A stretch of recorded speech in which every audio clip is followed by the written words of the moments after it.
Hey, First Family. Hope you're having a wonderful day. Last month, we set a big goal in the area of missions. We said that we wanted to raise $170,000 for God's global mission in 2020. But it wasn't just a big goal for this year, it was also a big goal for this decade in saying that we want to raise $1.7 million for God's global mission by the end of this decade. And in spite of all of the new realities that we are facing daily, and in spite of all of this coronavirus crazy, we are still very much committed to that goal. And so we want to remind you that you can still give to the Go Fund in all of the same ways that you normally give. You can give through our app. You can give online. You can text to give, and you can also give through the mail. So with all of that said, it was a joy for me to be able to connect with a couple of our global partners last week, Mark and Renee Barclift, and sit down and check in with them and see how things were going, and to hear about what God is doing in them and also through them on the mission field. So here is part one of that conversation. Well, good morning. Good morning. How are you doing? I'm doing so great. How are you? Great. I'm well, thanks. What time is it there? We're 2 hours. What are we? 2 hours later than you, so it's just after 10. Oh wow! So it's not that bad. So it's still morning time. Oh yeah. That's wonderful. Well, how are you guys handling this whole coronavirus COVID thing? Yeah, it's been interesting. First thing that happened, I had to travel. I had to cancel a bunch of travel, and then start figuring out how to handle things from a distance, which is difficult. A lot of what I do depends on relationships and face-to-face stuff, but yeah, we're able to keep things going. I'm excited about that. Everybody in the world's facing the same thing. So yep. Yeah. What is how is your guys' area region kind of responding to it? Yeah, well, my region is scattered because I work with a lot of different sort of restricted access countries. I'm trying to think some countries I've been working with very recently. Vietnam is shut down entirely right now. But they're doing what we're doing. They're having church online and just holding in there. I just as this thing was hitting, got back from Sri Lanka and Nepal. They're both shut down entirely. Sri Lanka's been really challenging. They put a curfew on. They told everybody to stay home. This a couple of weeks ago, they said everybody stay home until Monday morning. We'll let you go out and get food. And then on Monday morning, it was crazy because all of a sudden this what's normally terrible traffic is 10 times worse. Wow. I heard of people standing in line for the 4 hours they were going to let people shop. People standing in line for 4 hours, then having to go home without food. Wow. So they're trying to find some better ways to deal with things.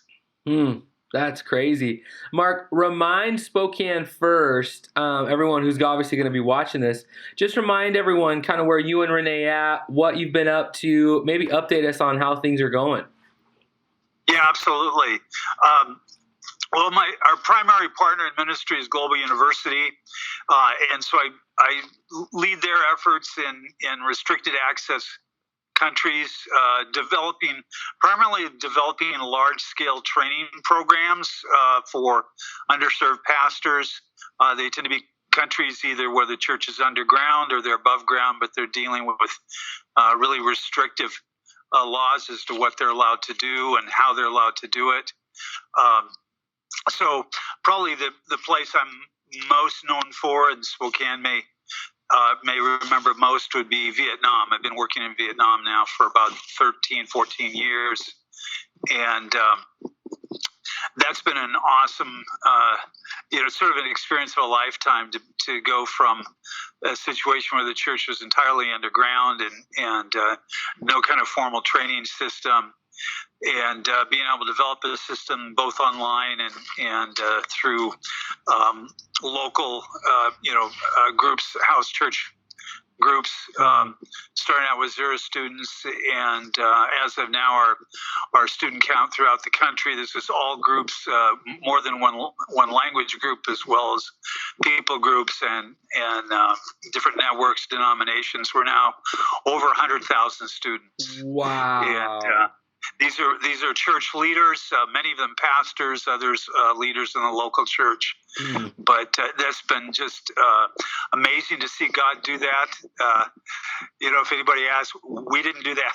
God did that. Yeah. And so that's been really, really exciting to see, working in India with a similar, somewhat different, but similar type of training network, and that's grown tremendously. Now over 1,000 students there.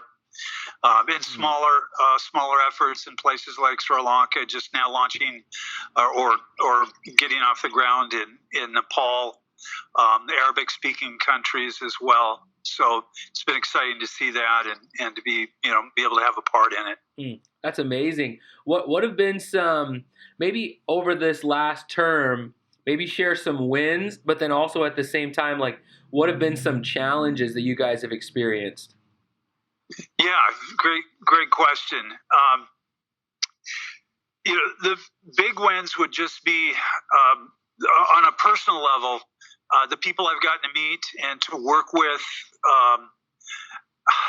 The partners I work with are heroes, and that's always an awesome thing.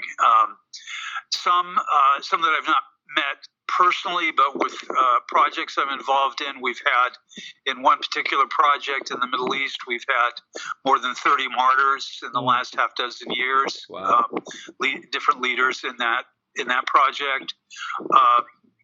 In Vietnam, almost all the pastors I've worked at one time or another have spent time in jail or even in prison. Wow. So getting to have a part in their lives and work with them and do something that helps them in their efforts for the kingdom of God, that's been awesome. So relationships have been the positives, and probably the biggest challenges are also relationships. Yeah. Because the amazing thing is God chooses to use human beings to do His work. Yep. And we're fallen. Yep. And we're sinners. And so sometimes relationships don't go the way you'd hope. Sometimes I find myself mediating between different groups. I'm trying to serve them both, and they're not getting along or something like that. Those are the kind of challenges I'm not comfortable giving any details about, but those are the kind of things that are, for me, at a heart level, the most challenging, how to work through that. Yeah.